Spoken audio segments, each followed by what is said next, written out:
Diário de um Neurodivergente, parte 5. Havia momentos em que a pressão se tornava quase insuportável, como em um dia específico, durante a aula de português. A professora pediu que cada aluno lesse uma frase do livro que estávamos usando. A turma ia passando pelas carteiras, um por um, e cada vez que um aluno terminava, eu sentia que a minha vez estava mais próxima. Meu coração batia tão forte que eu me perguntava se os outros conseguiam ouvir. Quando finalmente chegou minha vez, levantei-me, devagar, segurando o livro, com tanta força que minhas mãos tremiam. As palavras na página pareciam se embaralhar. Eu sabia o que eu devia dizer. Sabia como as palavras soavam na minha cabeça, mas minha boca parecia travada. Quando finalmente consegui falar, a voz saiu baixa e hesitante. Alguns colegas riram, e aquela risada ecoou dentro de mim, como um trovão. A professora tentou me incentivar, mas eu mal ouvia o que ela dizia.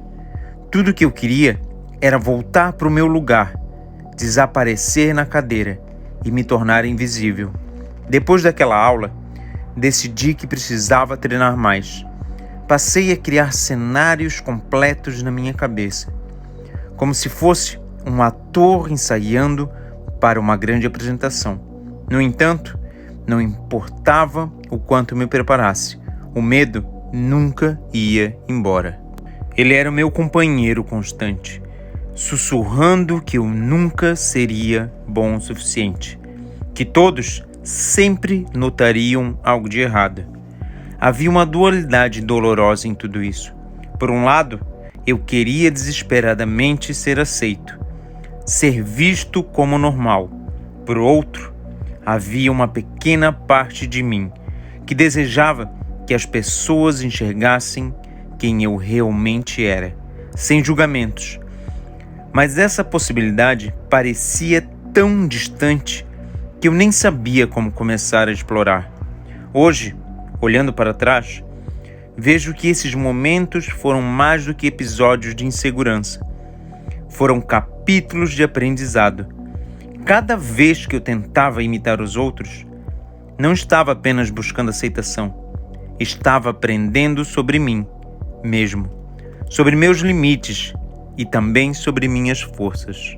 Descobri, por exemplo, que minha capacidade de observar e entender as pessoas era algo raro. Uma habilidade que mais tarde me ajudaria de formas que eu jamais poderia imaginar. E você, já se sentiu assim? Como se estivesse vivendo em um palco onde todos parecem saber o que fazer, menos você. Talvez, como eu, tenha descoberto que às vezes o medo não é um inimigo, mas um professor disfarçado. Afinal, é enfrentando nossos maiores receios que encontramos as partes mais verdadeiras de nós mesmos. A descoberta da neurodivergência. Muito cedo na minha vida, percebi algo que não sabia nomear, mas que me acompanhava em cada gesto, pensamento e sentimento. Eu era diferente. Não era apenas uma questão de ser ou não como os outros. Era um profundo sentimento de desencontro com o que parecia ser a norma do mundo ao meu redor.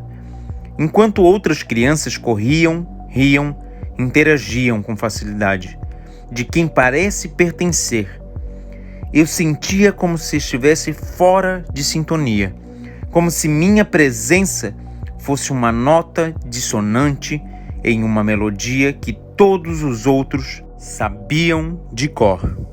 Você já se sentiu assim, como se houvesse uma parede invisível entre você e os outros, um limite que ninguém parece enxergar, mas que você sente intensamente? Desde muito pequeno, essa sensação era minha companheira, constante. Eu aprendia de forma diferente, pensava de forma diferente e, acima de tudo, sentia de forma diferente. Minhas emoções não vinham em tons suaves ou contidas. Eram ondas gigantes que me arrastavam, muito mais intensas do que as das pessoas ao meu redor. Mas o que mais me intrigava é que, em outros momentos, eu não sentia nada. O que deveria me emocionar ou envolver passava por mim como vento, deixando apenas um vazio desconfortável.